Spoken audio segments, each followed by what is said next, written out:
Hello everyone, welcome to this session. I hope सभी लोग बढ़िया हैं, सभी मस्त हैं। तो आज का सेशन बहुत ही इंपॉर्टेंट है बिकॉज अभी अभी आपकी मतलब 1-2 दिन हुए हैं कि आपकी आंसर की रिलीज़ हो गई है। यूजीसी नेट एग्ज़ाम जो आपने दिया था उसकी आंसर की रिलीज़ हो चुकी हैं एंड आई होप आपने आंसर की चेक कर ली हैं, आपके कितने मार्क्स आ रहे हैं आपको आइडिया लग चुका है।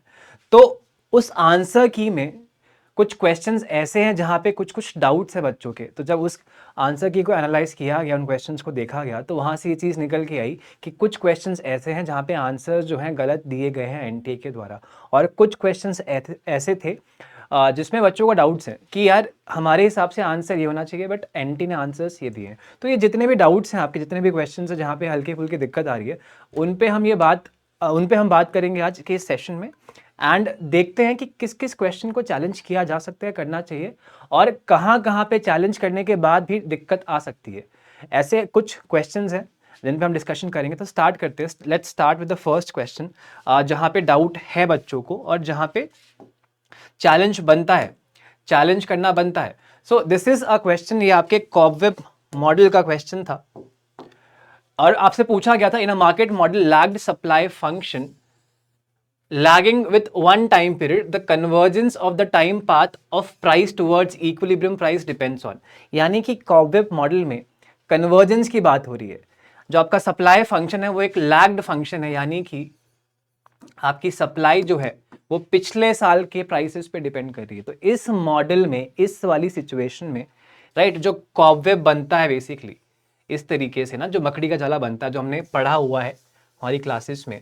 तो कन्वर्जेंस की बात हो रही है कि भाई कैसे आप मूव करके एक सेंटर इक्विलिब्रियम की तरफ जाएंगे, वो किस सिचुएशन में वो चीज होल्ड करती है। तो as per the official answer की ये आपका आंसर गिवन है, यानी कि when the slope of the demand function is more than the slope of the supply function, this is the official answer की। बट हमने ये कॉन्सेप्ट पढ़ा हुआ है अच्छे से, हमें पता है कि कन्वर्जेंस तभी होता है जब स्लोप ऑफ जो सप्लाई फंक्शन है आपकी, slope of supply function, it is more than the slope of your demand function. यानी कि ये आंसर जो गिवन है एनटीए द्वारा for this question, for this model is wrong, because convergence तभी होगा जब आपकी सप्लाई फंक्शन की स्लोप जो है it is more than the supply slope of the demand function. यानी कि आपका जो डिमांड फंक्शन है basically it is more elastic. एक और तरीके से इस चीज को हम समझ सकते हैं कि आपका demand function is more elastic than the supply function. Demand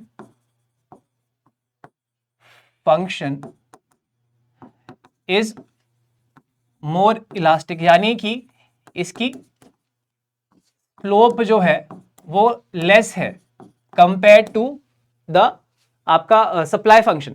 तो दिस क्वेश्चन इज रॉन्ग, इसलिए इसको चैलेंज करना बनता है, इसको चैलेंज करना चाहिए। And today is the last day. तो जिन बच्चों ने नहीं किया है, राइट, इनको लग रहा है कि डाउट है इसमें, तो उनको करना चाहिए कि ये एकदम गलत आंसर यहाँ पे दिया हुआ है। So this is the right answer, this should be the right answer here. यानी कि ऑप्शन 1 जो है इस क्वेश्चन का सही आंसर होना चाहिए। जो कॉबवेब बनेगा आपका वो इसी केस में बनेगा जब आपका slope of the demand curve is less than the slope of the supply curve. तो जो मूवमेंट आएगा बेसिकली कुछ इस तरीके से आएगा और कन्वर्जेंस हम देख पाएंगे towards the equilibrium price, right.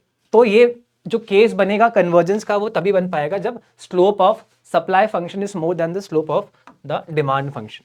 ये आपकी फ्लैट होगी, ये थोड़ी स्टीप होगी। दिस इज एक ये क्वेश्चन था जिस पे हमें डिस्कशन करना था। This is the ID, question ID. जो अगर आपको रिस्पॉन्स भरना है तो आप इस आईडी को यूज करेंगे। 386 is the question ID. Her paper में क्वेश्चन नंबर अलग अलग होगा बट आईडी सबकी सेम है, तो आईडी आप यूज करेंगे। आईडी से आप ध्यान रखेंगे किस क्वेश्चन की बात हो रही है। ये क्वेश्चन था। अगला क्वेश्चन देखते हैं जिसपे आपको रेस करनी चाहिए क्वेरी, जहां पे आपको रिव्यू के लिए डालना चाहिए, वो है ये क्वेश्चन। बट यहाँ पे एक डाउट है, मतलब यहाँ पे एक दिक्कत है कि इस क्वेश्चन को एनटी एक्सेप्ट करेगा या नहीं करेगा। देखो क्वेश्चन क्या है, question is about the classical model. पूछा कौन सी चीज एप्लीकेबल नहीं है। ऑफिशियली जो आंसर दिया हुआ है बेसिकली वो आपको दिया हुआ है डी और ई, यानी कि it is a multi factor model. ये गलत सिचुएशन है। Factors of production are mobile domestically and ये भी गलत सिचुएशन है।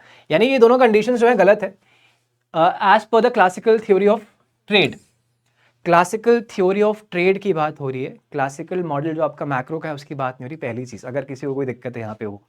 एंड आपसे कहा है कि भाई रॉन्ग ऑप्शंस आपको ढूंढने हैं, तो ये डेफिनेटली आपके रॉन्ग ऑप्शंस हैं, ये हमने पढ़ा हुआ है।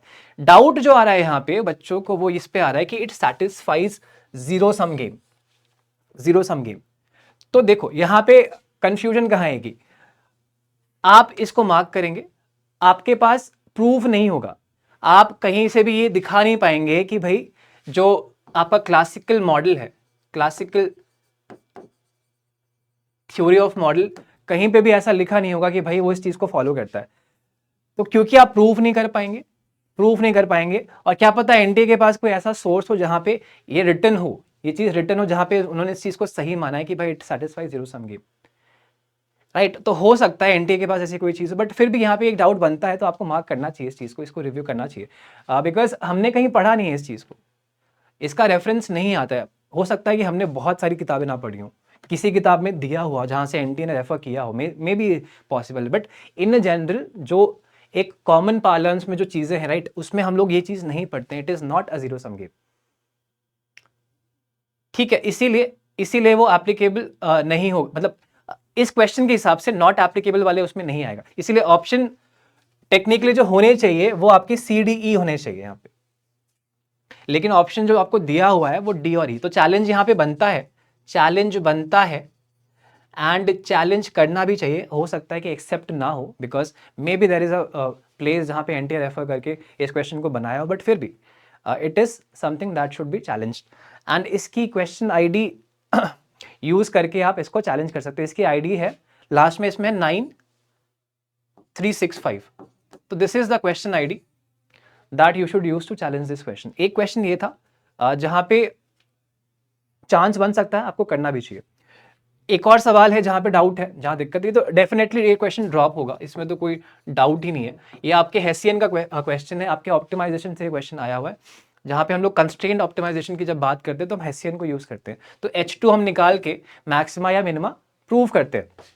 तो यहाँ पे दिक्कत क्या है, इस क्वेश्चन में ही दिक्कत है। मैं बाकी चीजों पे नहीं जाऊंगा, इसका आंसर जो दिया हुआ B and E, B and E. अब ऑप्शन डी जो है basically is the same as option E, यानी कि क्वेश्चन ड्रॉप होगा, इसके सबको मार्क्स मिलेंगे, ये वो वाला क्वेश्चन है। तो यहाँ पे चैलेंज तो ये तो शॉर्ट ही बनता है, बिकॉज ये क्वेश्चन वैसे भी ड्रॉप हो जाएगा, एनटीए के पास इन्फॉर्मेशन जाएंगी एंड सबको इसके मार्क्स मिल जाएंगे। तो ये आपका मैक्सिमम वाला केस बनता है जब आपके H2 के साइंस अलग अलग होते हैं, and then we have the case of minimum जहाँ पे H2 के साइंस दोनों H2 H3 के साइंस जो है सेम डायरेक्शन में होते हैं, यहाँ पे अलग अलग डायरेक्शन में होते हैं। तो हेसियन को यूज करके हम लोग ऑप्टिमाइजेशन करते हैं, एक्सट्रीमम निकालते हैं, राइट। तो ये क्वेश्चन ड्रॉप होगा, इसको आपको मार्क करना है, दिस इज वन क्वेश्चन। इसके अलावा जो क्वेश्चन है, ये क्वेश्चन भी गलत क्वेश्चन है, इसको भी आपको मार्क करना है, मार्क फॉर चैलेंज। ये तो शॉर्ट बहुत ही आसान सा क्वेश्चन है, यहाँ पे तो किसी को कोई दिक्कत होनी ही नहीं चाहिए। पता नहीं एनटी ने कैसे इसको गलत मार्क कर दिया। एनटी ने जो आंसर दिया है उसका आंसर आई थिंक ये दिया है, बट इसका आंसर होना चाहिए ऑप्शन 1। आपसे पूछा है कि C consumption, investment and government expenditure के बारे में दिया हुआ है। आपसे पूछा है कि जीडीपी हम लोग कैसे निकालते हैं, जब एक्स और एम भी आपको गिवन है। X is the exports and M is the imports. तो आपको ये आंसर दे रखा है, this is not the answer, this should be the answer, because मुझे पता है कि अगर मैं ओपन इकोनॉमी की बात कर रहा हूं तो मैं एक्सपोर्ट्स और इंपोर्ट्स दोनों को इंक्लूड करूंगा। तो इसका आंसर जो है वो ये होना चाहिए, and this is the question ID जिसको रेफर करके आपने इसको चैलेंज करना है। लास्ट में इसमें 9408। तो this is a very easy question. I don't know NTA ने कैसे इसको गलत आंसर यहाँ पे दिया हुआ है, बट इसका आंसर ये होना चाहिए, बिकॉज आप जीडीपी की बात करें, जीडीपी निकालने की बात करें, ओपन इकोनॉमी की आप बात करें, बिकॉज हम इंपोर्ट और एक्सपोर्ट्स दोनों देख रहे हैं यहाँ पे। तो उस केस में हम लोग नेट इम्पैक्ट ऑफ हमारे एक्सपोर्ट्स को इंक्लूड करते हैं, यानी कि एक्स माइनस एम, इम्पोर्ट्स को हम हटाते हैं अपने एक्सपोर्ट से, उसका जो भी नेट इम्पैक्ट आएगा, नेगेटिव या पॉजिटिव, वो भी हम लोग अपनी जीडीपी की कैलकुलेशन में इंक्लूड करते हैं। तो एक क्वेश्चन ये था, राइट, जिसको आपको चैलेंज करना है, और यहाँ पे चैलेंज बनता है, ये जेन्युइन चैलेंज है। यहाँ पे एनटीए आपसे कुछ घुमा फिरा के बातें नहीं कर पाएगा, राइट।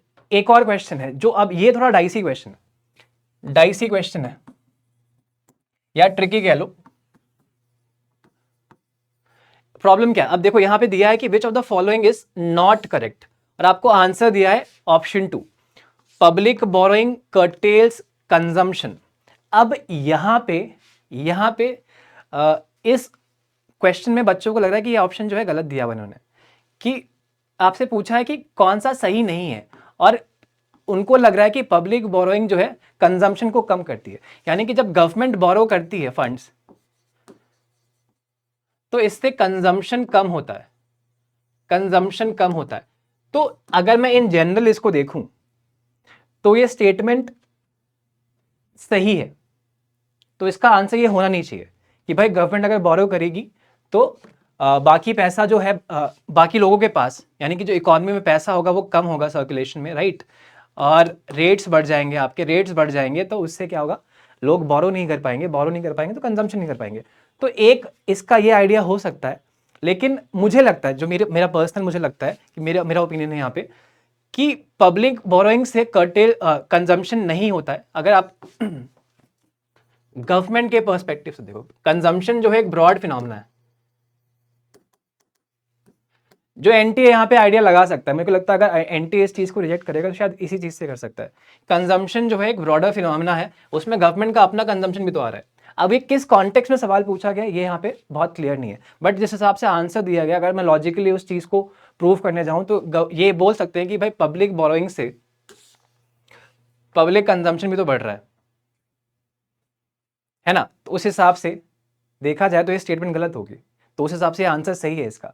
तो यहाँ पे मल्टीपल चीजें हैं, बट इसको चैलेंज करना चाहिए आपको, क्योंकि यहाँ पे कॉन्टेक्स्ट बहुत क्लियर नहीं है कि किसके कॉन्टेक्स्ट में बात हो रही है, किसके कंजम्पशन की बात हो रही है ना। तो अगर फंसाने को एनटीए आएगा तो आपको फंसा लेगा इस चीज पे कि भाई हमने तो ये वाला कॉन्टेक्स्ट दिया था बट आपने मेंशन नहीं किया, तो इसलिए आपका ये चैलेंज यहाँ पे बनता है। इसको आप चैलेंज कर सकते हैं। This is a question that can be challenge, but बहुत होपफुल मत रहिएगा, मुझे ऐसा लगता है, बिकॉज घुमा फिरा के वो लोग आपको यहाँ पे फंसा लेंगे।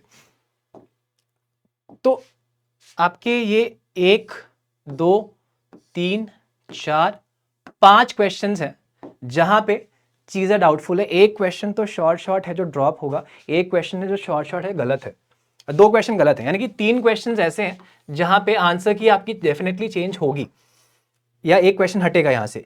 2 क्वेश्चंस ऐसे हैं जहां पे चीजें फंस सकती है बट ट्राई करना बनता है। तो ये 5 क्वेश्चंस हैं जहां पे जाके मामला थोड़ा सा फंसेगा, एंड ये 5 क्वेश्चन बहुत इंपैक्ट डालेंगे बिकॉज ये 10 मार्क्स के बराबर हैं। तो यहाँ पे आपका चैलेंज करना बनता है, अगर आपको लग रहा है कि आपने मार्क किया, आपको लग रहा है आपने सही मार्क किया, तो you need to challenge these question, because 10 question या 10 मार्क का गैप जो है भाई आपको नेट करवा सकता है, आपको नेट से जेआरएफ पे ले जा सकता है, तो कुछ भी हो सकता है। एक क्वेश्चन 2 क्वेश्चन में बहुत चीज़ें बदल जाती हैं। तो आपको करना है मार्क इस चीज़ को, आपको चैलेंज करना है, एंड होपफुली आपको इन क्वेश्चंस के मार्क मिल जाएंगे। तो इसके अलावा अगर आपको कोई क्वेश्चन लगता है कि यार डाउटफुल है तो आप कमेंट ज़रूर करिएगा, एंड विल चेक। मैंने अपने एंड से पूरा मतलब थॉरो एक बार चेक किया, तो मुझे ये सब चीज़ें यहाँ पे डाउटफुल लगी, तो मैं आज लेके आया आपके लिए। बाकी अगर आपको कुछ लगता है तो आप डेफिनेटली कमेंट करिएगा and will look into it. So that is all for this session. इस सेशन में यही था, ये इन्फॉर्मेशन आपके लिए लेके आनी थी, एंड ऐसे ही और सेशंस के साथ विल बी कमिंग बैक। तब तक ध्यान रखिए, take care, and I will see you soon. Thank you so much.